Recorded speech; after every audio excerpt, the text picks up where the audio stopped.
Good evening. Hang on a second.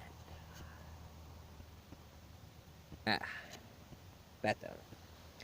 Good evening, my dear watchers. It is I, Count Dracula, returned once again for another review. And as I promise, since Valentine's Day, tell you the truth. When I said in my last review, on my secret origin of yours truly, Count Dracula, technically I don't hate comic books. I mean, I've seen some vampire comic books that are very good.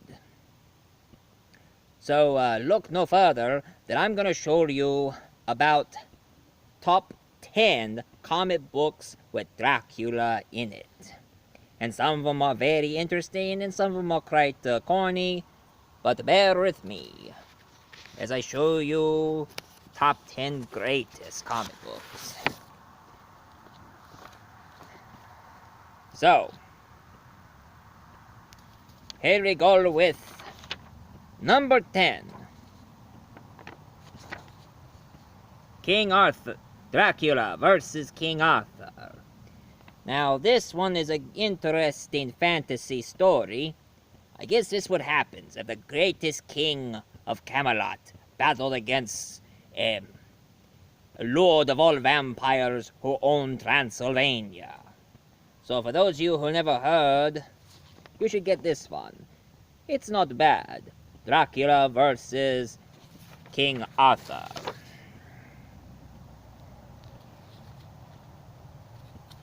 Number 9. Dracula versus Zorro. I know, right? It's not often that you see a masked vigilante who used to be the inspiration for Batman all of a sudden goes one-on-one with the Lord of the Vampire.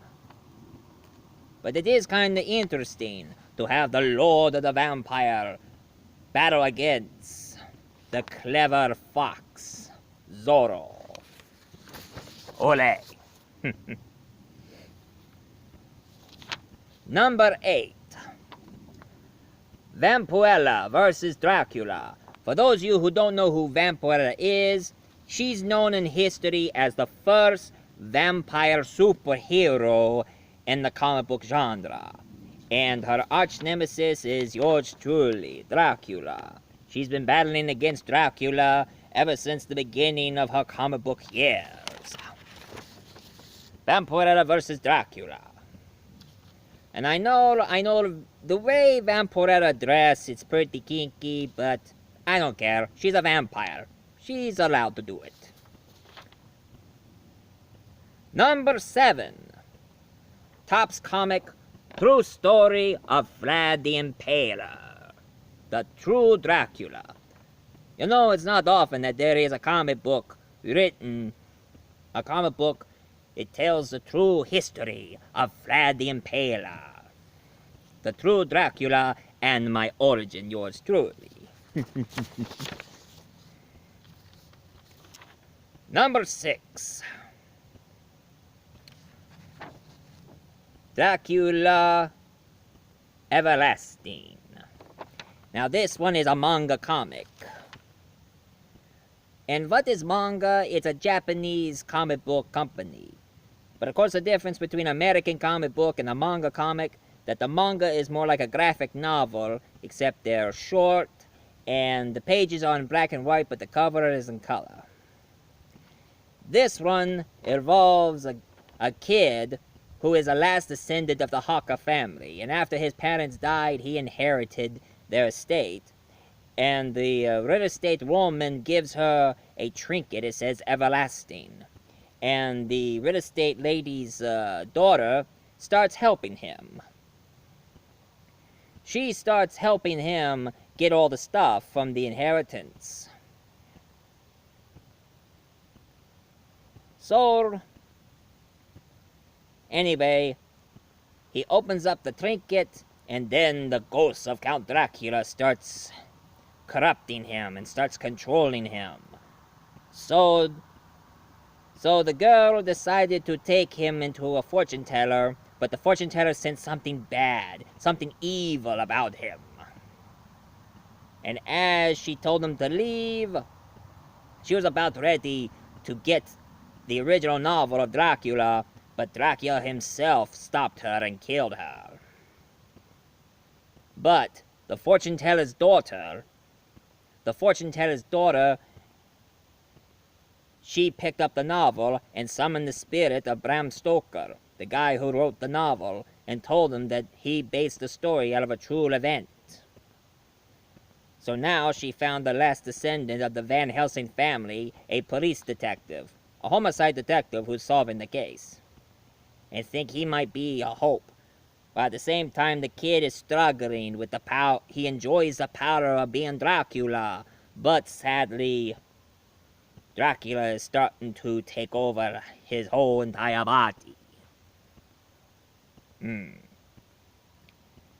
And also of course the book was abolished because Renfield lived, and now his descendant runs the insane asylum and tells 4 of his sons to get ready for the coming of Dracula. So, Dracula Everlasting. It's interesting for a manga comic. Know what I mean? Castlevania. Belmont Legacy. It's not often there is a comic book based from the greatest video game that I started reviewing the first time I showed up. This one tells a story of Christopher Belmont and Dracula coming to life, while at the same time Christopher Belmont is getting ready for marriage, and Dracula messes up the wedding.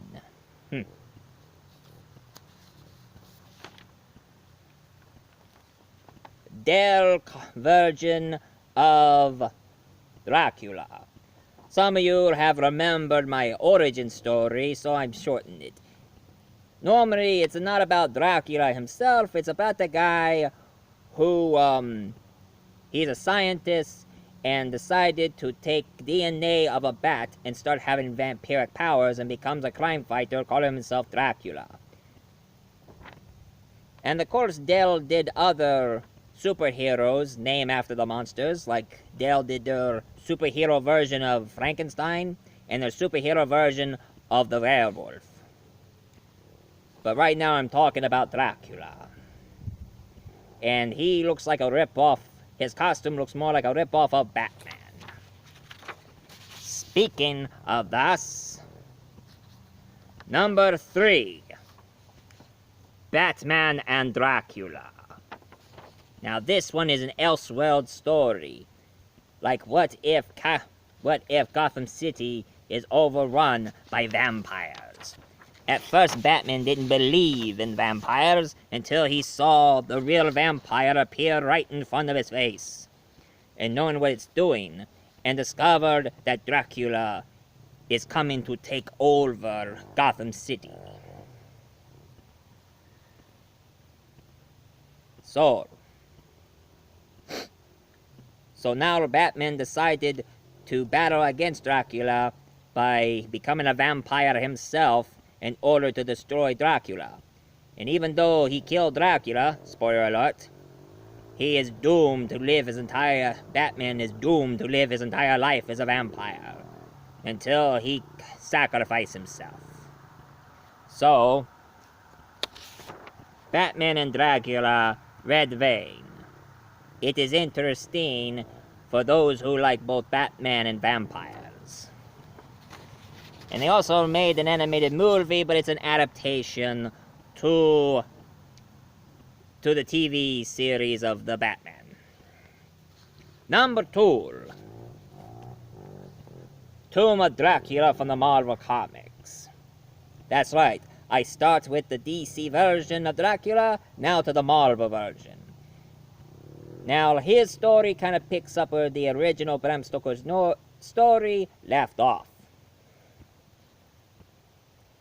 And of course, this Dracula, he's been battling against all sorts of Marvel superheroes, from Doctor Strange to Spider-Man to the X-Men, even to Captain America and also the Avengers.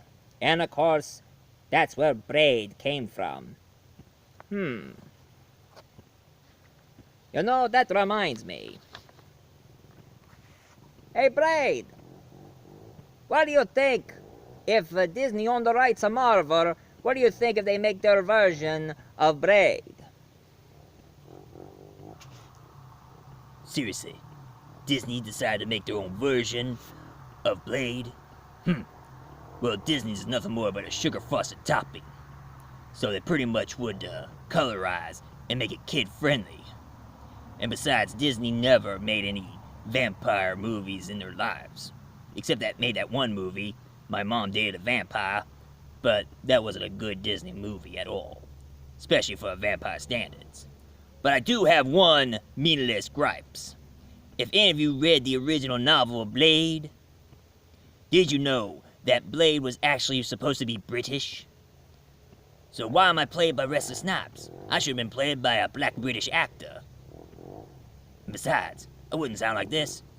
I'll be sounding more like this. Maybe like Jason Statham or something. Blimey. Bloody heck. Now if you excuse me, I'm hunting for more vampires, so see you soon, right? Thank you, Braid. Now, of course, there's one gripe I do have about this version of Dracula, Tomb of Dracula. When they brought Dracula back, they gave him a new look, and he looks more like this. Looks like he took the armor from Bram Stoker's Dracula, only half of it, and make up his own style. Make him look more like a warrior king than a charming aristocrat. That's my style. Before I tell you about number one, here's some honorable mentions. Honorable mentions. Topps comic of Bram Stoker's Dracula. It's just a film adaptation of the original movie.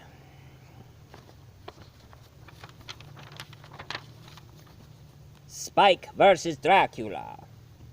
You know, the TV series of Buffy the Vampire Slayer? Well, ever since they did that episode where Buffy battled against Dracula, they decided to do a comic book series where Spike, a vampire who decided to become a vampire hunter because he falls in love with falls in love with Buffy, and now he's battling against Dracula because he has a habit of returning. Now let's get to number one, which I have to say is the best Dracula comic book ever made. Complete Dracula comic from Dynamite Entertainment. Now, why do I pick this one as number one out of the whole bunch of comic books? Well, let me tell you, this comic book here, it's more of an adaptation to the original novel. That's right. The artist and the creator, they took the original novel and made a full, complete comic book of Dracula. So this is more like Bram Stoker's style on what he visioned. Come to think of it, I'm thinking about getting this comic myself one of these days. Well, this is my conclusion of top 10 Dracula comics. Now, if you remember my last review, Mr. Death is trying to call because Mr. Death, he found some comic book characters of the Grim Reaper Death himself, except they made him different. So, go ahead, Mr. Death. Come on in.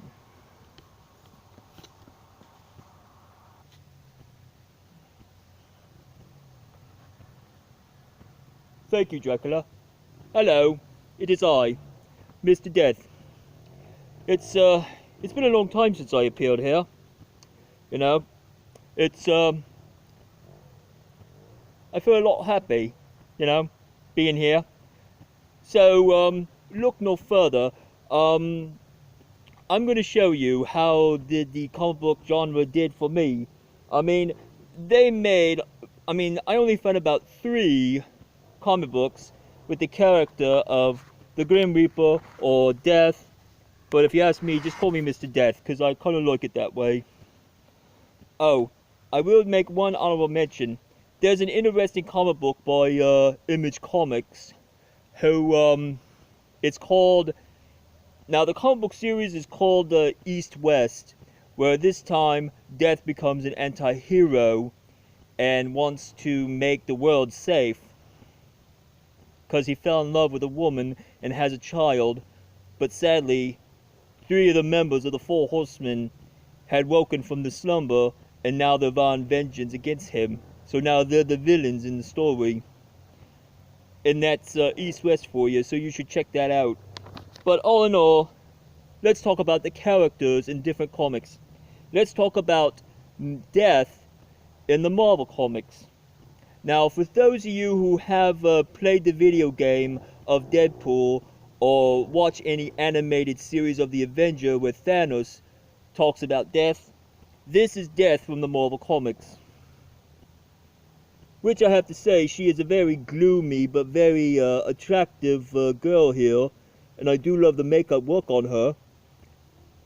I mean, the hood and the skeleton Day of the Dead, the Mexican holiday Day of the Dead look, kind of suits her if you ask me. She is quite lovely, so I see why Thanos in Deadpool loves her. But I do have one problem about it.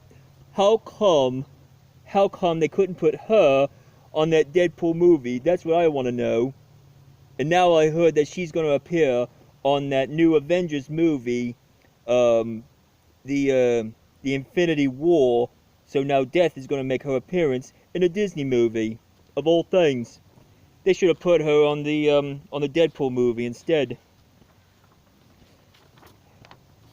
Now let's talk about another Death character who originally appeared on the DC Comics, but also appeared on another company called Vertigo, the more grown-up, mature version of DC. And this is Death, right here. Now, unlike other Death characters, she is the Grim Reaper, but she's more of a cheerful kind of character. She's the one who likes to see the brighter things in life, and it's not always dark and dreary. But of course, when it's time for her to pick somebody who is their destiny, she has to pick somebody who has to die.